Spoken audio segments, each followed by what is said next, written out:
Utilize o cupom SCARAB10 no site da Jambô e tenha 10% de desconto em qualquer compra. Corre lá e aproveita.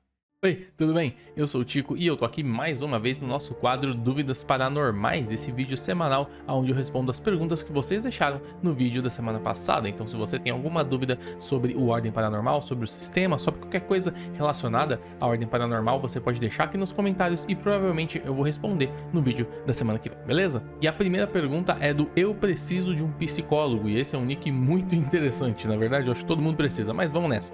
A pergunta é: a maldição cinética, ela dá 5 de resistência a dano, e ele tá perguntando se isso, 5 de resistência a dano é proteção pesada, né? E ele tá perguntando se essa resistência ao dano se soma a corte, balístico e etc que tem lá na proteção. E na verdade ela soma sim, tá? Porque o que acontece? Quando você tem uma resistência a dano, você vai ter, ou ela é resistência a dano e ela funciona para qualquer dano, seja paranormal ou não paranormal, obviamente sem contar o mental, ou você tem uma resistência a dano limitada. Então, por exemplo, a resistência a dano ali da proteção pesada, se eu não me engano, é para danos mundanos. Então, corte, perfuração, balístico, essas coisas. Ou quando você pega um poder paranormal de resistência a um dano de um elemento específico. Então, se você pegar resistência a dano de morte, toda vez que você tomar um dano de morte, você vai ter resistência àquele dano, mas só a dano de morte. Então, quando tem uma resistência específica, aí só serve para aquele específico.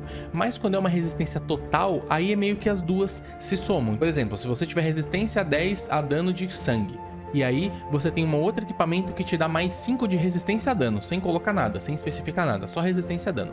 Isso quer dizer que, se você for tomar dano de sangue, você tem os 10, que é exclusivo do sangue, mais 5, que é geral. Agora, se você tomar qualquer outro tipo de dano, aí entra só a resistência padrão, sem as resistências específicas. Então, basicamente é isso. Quando você tem uma resistência específica, ela soma quando ela é necessária. O Hero Dragons quer saber como que funciona a maldição ritualística, ele não entendeu muito bem, e também teve outra pessoa que perguntou sobre maldição ritualística, sobre os rituais ali que podem ou não ser colocados nela. Eu vou responder tudo de uma vez, tá? Então vamos explicar aqui, passo a passo, como que a maldição ritualística funciona. Se você não conhece, é uma maldição que você pode colocar numa arma e você pode armazenar um ritual nela, e quando essa arma acertar um ataque, você pode escolher descarregar o ritual ou não. E ela serve para qualquer arma, arma de fogo, arma de disparo, arma corpo a corpo, e basicamente você vai gastar um turno para colocar um ritual nela e ele vai ficar ali. Então, por exemplo, você pode, em uma cena de investigação, numa cena de interlúdio, deixar um ritual já armazenado na sua arma. Esse é só um exemplo.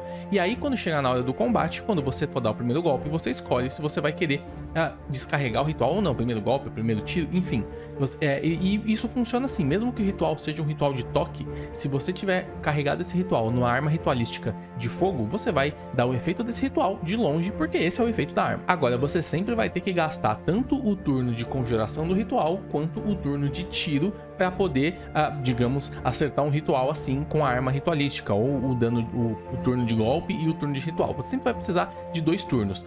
O ideal aqui é você ou fazer isso previamente, ou ter alguém para te ajudar. Por exemplo, o combo que eu vejo que é bem bacana é você ter um conduit, um especialista conduit, ali no Nexus 40%, que ele tem o acelerar ritual, e ele pode guardar o ritual dele para usar como uma ação livre antes do seu ataque. Então, como é uma ação livre, ele pode, obviamente, ele vai gastar muito ponto de esforço, porque se aumenta o custo do ritual em 4, mas ele consegue conjurar um ritual fora do turno dele, né? Pelo menos um, que é a habilidade dele. Nessa rodada, ele conjura o ritual logo antes de você atirar, e aí ele consegue conjurar o ritual e você dá o tiro. Seria um dos combos que é legal de fazer. Mas sim, você precisa gastar tanto o turno do ritual quanto o turno do tiro, no caso, para poder usar essa arma. Então não dá para fazer surto temporal e atacar 3 ritual de longe ao mesmo tempo, não é assim que funciona.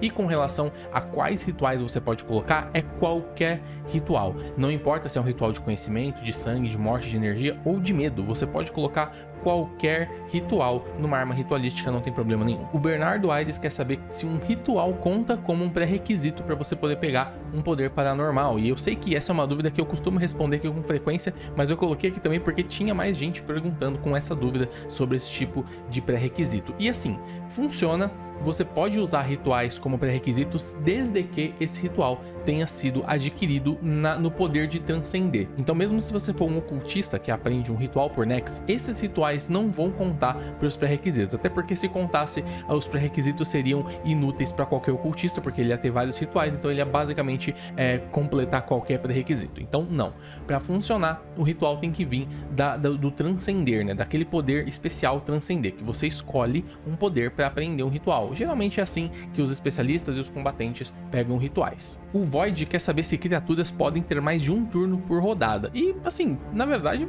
pode, não tem problema nenhum. Eu não sei de cabeça, obviamente eu não vou saber, se existe alguma criatura que na ficha dela tá escrito que ela tem 2 turnos, que você roda 2 iniciativas para ela. Mas eu acho que mesmo que não tenha, essa é uma técnica muito bacana para você equilibrar o jogo. Às vezes você tá com um time que tá muito forte e naquele momento ali era para ter uma criatura que é uma criatura que seria um pouco fraca para ele. Ao invés de você refazer toda a sua campanha, ou refazer toda a parte de história para poder encaixar uma criatura nova, ou tentar equilibrar a força da criatura, aumentando o dado de ataque, aumentando o dado de furtividade, ou colocando habilidade a mais, enfim, isso dá um trabalhão.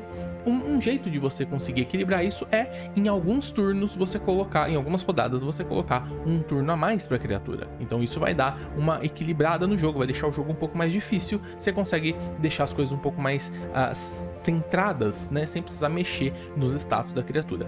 Como eu falei, não sei se existe alguma criatura que na ficha dela tá escrito que ela tem mais de uma ação por turno, mais de uma ação por rodada, oh meu Deus.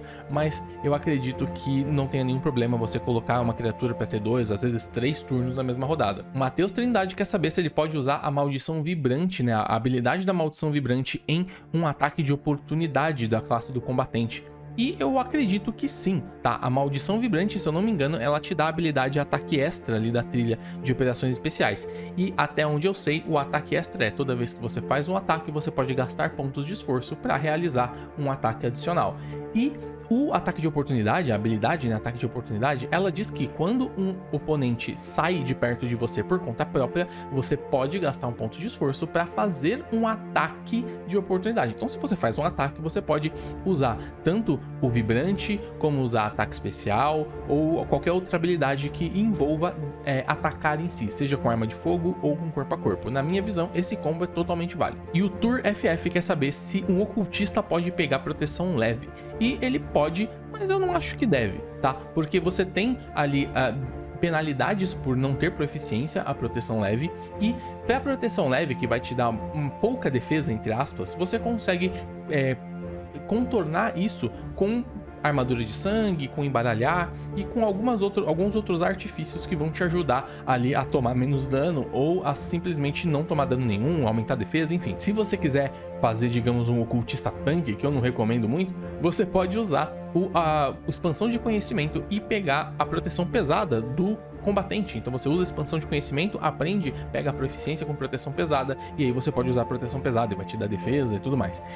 Como eu falei, eu não aconselho, não fica muito legal. Eu acho que talvez seja uma build ali mais pra brincadeira, pra você fazer um ocultista tanque. Eu não sei se funciona, na verdade eu acho que eu nunca tentei fazer um ocultista tanque, talvez eu faça, não sei, mas dá pra você fazer esse tipo de coisa. A questão não é legal você usar coisas pelas quais você não tem proficiência, porque se você não tem proficiência nisso, quando você for usar você vai ter penalidade, não vale a pena. Então, se você é um ocultista, se você tem um personagem ocultista, usa os rituais para aumentar a defesa, ou no pior dos casos, usa a expansão de conhecimento para pegar a proteção pesada. Eu acho que são as melhores saídas. E essas foram as dúvidas de hoje. Se você ficou com alguma dúvida, se eu não respondi a sua dúvida, deixa aqui nos comentários que, como eu falei, eu respondo no vídeo da semana que vem. Se você curtiu, não esquece do like e de se inscrever no canal para não perder outros vídeos desse tirando suas dúvidas, falando do universo do Warning, falando de criaturas, montando fichas e tudo mais que vocês sabem aqui que tem aqui nesse canal. E se você tá chegando agora, seja bem-vindo, dá uma olhada ali no canal que provavelmente, se você tiver alguma dúvida, eu já respondi em algum outro vídeo de dúvidas paranormais ou em uma lista